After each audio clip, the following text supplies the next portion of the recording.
첫 번째 이야기의 주인공은요. 조선시대 최고의 남봉꾼으로 유명한 사람. 조선시대 남봉꾼 허색하면 병광세밖에 떠오르니까. 왕 중에 좀 그 있잖아요. 그 누구 있죠? 남봉군의 막장이면 약간 연산군?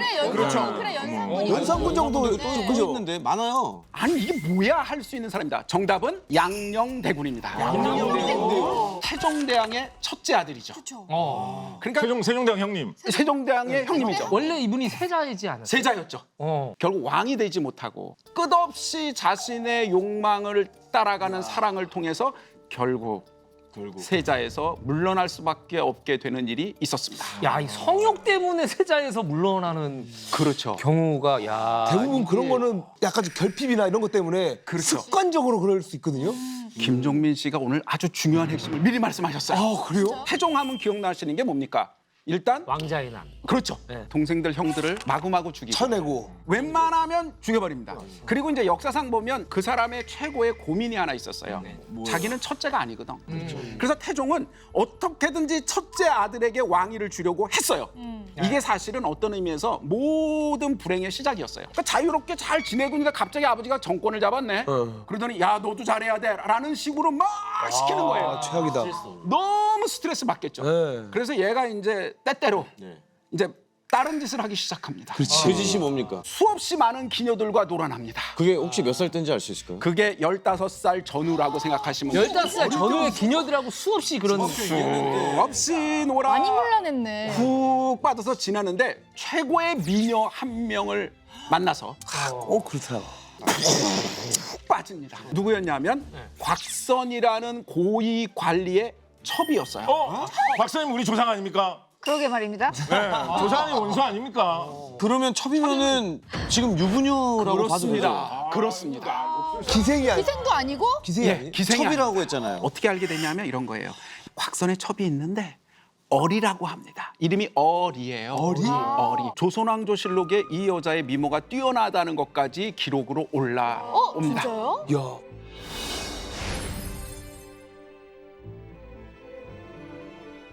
실록이라는 굉장히 중요한 기록에 자색이 있다고까지 말할 정도면 굉장히 탁월한 겁니다. 근데 그게 무슨 뜻이에요? 자색이 자색이 있다? 있다? 자태가 좀 예쁘다. 볼만하고 색이 예쁘다. 얼굴이 조금 아주 미모가 뛰어나다 그런 뜻이죠.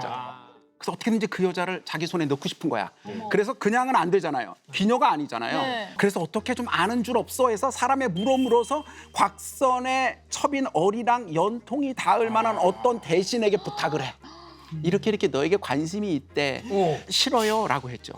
그랬더니 주변에서 그렇게 해서 됩니까? 선물을 보내세요. 그래서 또 선물을 기가 막힌 거리에서 또 돌려서 쫙 보냈어요.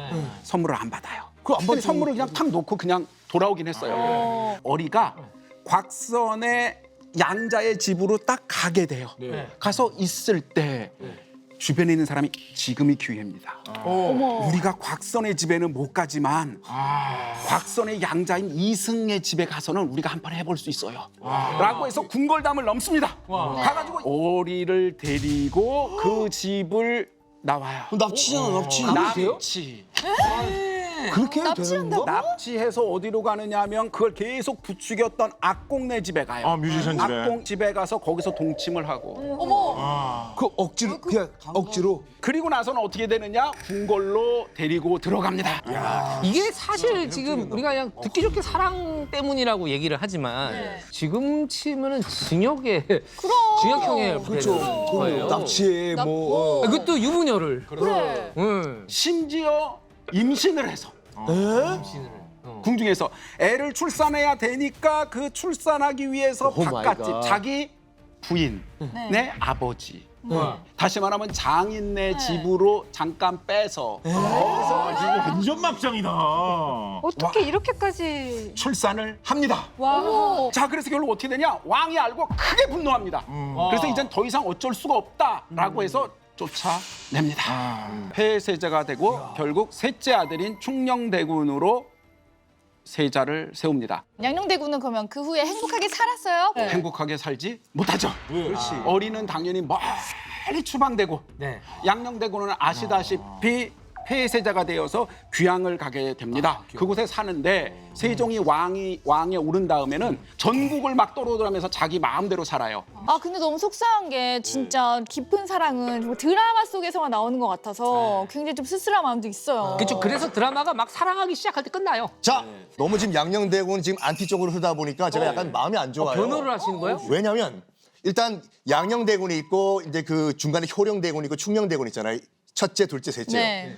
이 셋째 가운데서 충녕대군, 나중에 세종이 되는 충녕대군이 가장 똑똑했다고 해요. 동생한테 왕자리를 넘겨주기 위해 가지고 내가 막 나갔다. 너무 막 나가, 라는 너무 막 나가. 설도 있어요. 그거는 근데 조금 약간 억지인 것 같아요. 네? 왕을 만들어주기 위한 명분이면 사실 다른 탈선도 가능한데 그렇죠. 굳이 이제 뭐 여자 쪽으로 갔다는 건 그냥 본인 취향에 대한 명분을 제가 봤을 때 역으로 난 동생한테 물려준다 물타기 명분으로 아닙니까? 둘러대면은 둘째 아들 내가 같은 효령대군 같은 경우는 그래서 머리를 깎고 불교에 입문해서 절에서 공부하고 그러지 않았겠습니까? 그런 식으로 양보해 줄 수도 있는 걸 생각해 보면. 뭔가 양보에 좋은 예, 양보에 굉장히 나쁜 예인 것 같은데 저는 약간 너무 포장해 주신 게 아닌가. 왕자리를 동생한테 물려주고 사랑도 하고 얼마나 좋아 이게.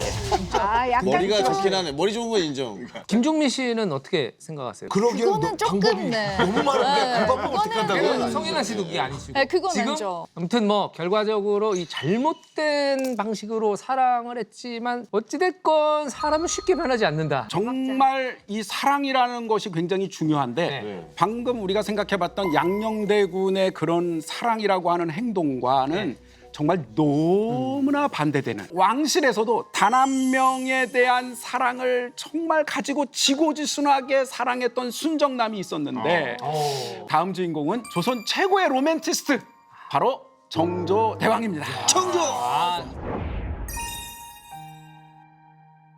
이 사람의 제일 먼저 사랑했던 의빈성 씨. 의빈성 씨는 우리가 궁녀로 알려져 있는 성덕임입니다. 이 사람은 누구냐 하면 정조의 어머니 해경궁 홍씨 집안에 실무를 맡아서 하는 일하는 사람. 그 사람의 딸이었습니다. 정조가 1살 위고요. 덕임은 1살 어립니다. 딱 좋네. 10살 즈음에 만난 소녀를 만났어요. 풋풋하다. 너무 예쁘겠다. 계속 갈 때마다 두 소년과 소녀가 무슨 말을 했는가 이런 걸 보면 정조가 이제 공부를 잘했거든요. 좋아했고. 그러니까 자기가 아는 수학도 좀 가르쳐주고 술이죠. 술. 건강하네, 이런 것도 건강해. 가르쳐주고 이러면 금방 깨달아서 금방금방 반응하고 영특한 거예요. 그러니까 너무 좋은 거죠. 정조가 그러다가 15살에 성인식을 치릅니다. 관례를 해요. 성인식을 치르면 비로소 결혼을 할 수 있어요. 그리고 비로소 그때부터 뭐가 가능하냐 하면 첩도 드릴 수 있습니다. 그래서 당연히 어떻게 됩니까? 딱 15살 성인식을 하자마자 덕임에게 프로포즈를 합니다. 기다렸구나. 그렇게 프로포즈를 했는데 거절해요. 왜? 오 반전. 정조의 원래 정해진 왕비가 있죠. 네, 정실 왕비. 정실 당연히 있죠. 관례를 치르고 나면은 정실과 결혼하니까. 지금은 손자니까 세손이죠. 네. 그 세손의 왕비 세손빈. 네. 세손빈께서 아직 아이를 낳지 못하시고 계신데 거부한다는 게 있을 수 없는 일이죠. 그치. 그런데 정조는 순순히 그렇게 하는 것을 받아들입니다. 야 감히 궁녀가 네. 이 세손의 승은을 거절했는데 또 그 거절당한 이 정조는 그럴 수 있다. 세월이 흘러서 10년이 지난 25살 왕이 된 후에 두 번째 프로포즈를 시도합니다. 왕이 된 다음에 이제 그럼 됐네. 이제는 된 거야. 10년이 지났다는 게 되게 중요한 게 10년을 기다렸어. 왕비에게 자식이 없어서 제가 안 돼요라는 게 핑계 아닌 핑계이자 진심이었잖아요. 생겼겠지. 아이를 하나도 못 낳습니다.